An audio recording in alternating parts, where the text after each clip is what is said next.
Howdy folks, AJ coming at you again, your resident vintage gamer. And today I wanted to do kind of an E3 recap for the first day. I have a full-time job, so most of my time, I'm at work during the day and I don't get to follow that kind of stuff until I get home. So what I did is when I got home, I started kind of looking through different reports and things like that about E3 coverage, and I kind of picked out some of the things that jumped out at me that interested me, and maybe if you're also a vintage gamer like me, or just a gamer in general, maybe these things will interest you. Maybe some of them you've already heard about, but maybe some of them you have not. So let's start off. The first thing that jumped out at me was a title called Quantum Break, and it looks like a third-person action shooter by the same people that brought you Alan Wake and Max Payne. And the thing that jumped out at me, if you have not seen any of the gameplay footage, the character models are absolutely stunning. And there was an interview on Spike TV of one of the developers, and they asked him a couple of times to reiterate. They said, "Are you sure this is not just a CG trailer? This is actual in-game, what we're going to be, when we're playing it, that's what we're going to be seeing." And he assured them that's in-game, and it's pretty doggone good. So you guys might want to check that title out if you didn't already hear about it. I can't talk much about the content. He didn't go into a lot of the content. He did say it involves the storyline involves time travel, and he didn't get into a whole lot more detail than that. So it sounds like the storyline might be a little bit interesting, but the graphics and the dynamics, the character models, everything was amazing. So that's one I've got my eye on. Another thing that, of course, the Xbox One announced $499 will be their price point, and it's going to be launching in November. I'm sure everybody's heard that by now. But as I've stated in a previous video, I am if they continue with their policy of every 24 hours having to have an internet connection in order for someone to use their Xbox One, I will boycott it. I will not. Just in support of military people overseas that won't be able to use one. People that live in rural areas. I live kind of in a rural area, not as rural as some other places around here. I have a decent internet connection, but there's a lot of people around me, a lot of places around me where they don't have. So, anyway, so that's it. And then GameIndustry.biz is announcing. We don't know how confirmed this is because the PS4 press conference has not taken place yet. But they're reporting that the PS4 will have 3 price points, ranging from $399 to $599.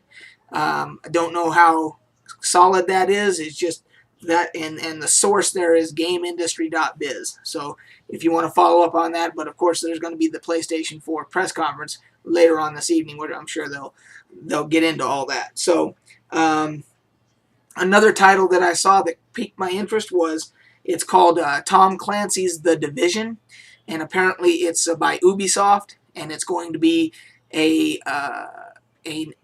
what they're calling it an MMO shooter. They're not really calling it an MMO RPG.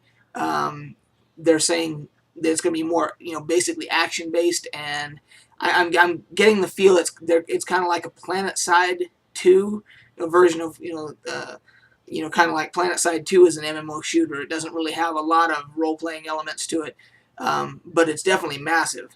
And so the Tom Clancy The Division is what it's called. Seems to be following that pattern. So that's another one I've kind of got my eye on. I'm a little bit interested in that one. So let's see.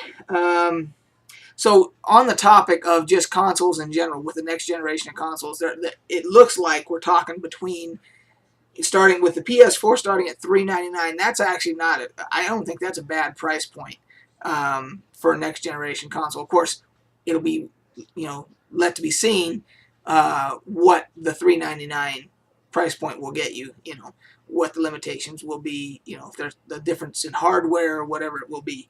But when you get into $499, $599, I just looked at my latest issue of PC Gamer, and there are decent brand new gaming computer systems, PC systems, for about $600, 650, and then getting up into the 700, right into the 700 range for decent systems, brand new, that can be upgraded, with RAM, can be upgraded with hard drives, can be upgraded video cards, whatever you want to do.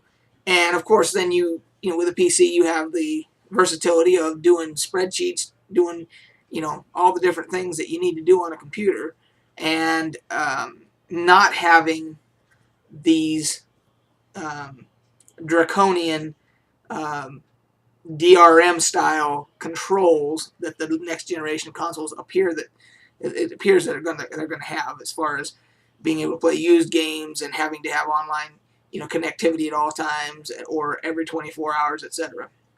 So there's really that question that you got to ask yourself when you're making your decision to spend your money: is do I want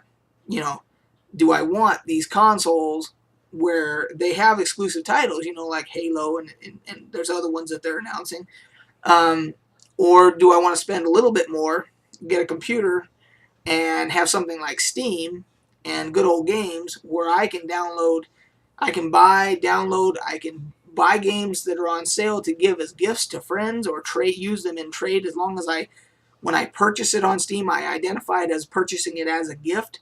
Then it's tradable. And then if it's something that's on sale, they have these things where even on Steam, where they have these 4-packs, where they have a game that's really cheap, like Trine 2 was on sale this weekend for like some ridiculous, like $3.99 or something, $3.99. I mean, it was some cheap, ridiculous price. And they had a 4-pack where you could buy 4 of them, and I forget what, maybe $12 or something like that. And you could, send the extra ones as gifts to your friends, or you could, so if you wanted to play multiplayer with somebody and they didn't have it, an extra $4, boom, you get a partner to play with. You send it to them as a gift, or you keep those in your inventory and on Steam, and then when it comes to another title that you don't have that you want, and you've got something else for trade, you might have that, and you might have a couple extra copies. I have an extra copy of Half-Life 2. I don't even remember how I got the extra copy. I think I bought something bundled. I bought Half-Life 2 when it was part of the original orange box, but I got it through Steam with the Platinum package or whatever it was. So I got that, and then I think I bought something else. It might have been the first Portal, and you got a free copy. If you pre-purchased, I think you got a free copy of Half-Life 2 or something. So anyway, I have an extra copy of Half-Life 2 still in my inventory, that if I ever have a buddy that doesn't have it, amazingly, if there's somebody out there that doesn't have it, but regardless, I could have it as a trader, And so you have those types of qualities if you decide to go with a PC and have Steam and good old games and that kind of thing. So there's kind of the recap of for me, of the first day of E3, the stuff that jumped out at me. So if there's other titles and things like that I didn't cover that you think other people should get some information on, feel free to leave it in the comments below. And until tomorrow, I'll try to do another one of these each day for E3. I'll try to do like a little wrap up deal at the end. And until then, we will catch you guys on the flip side.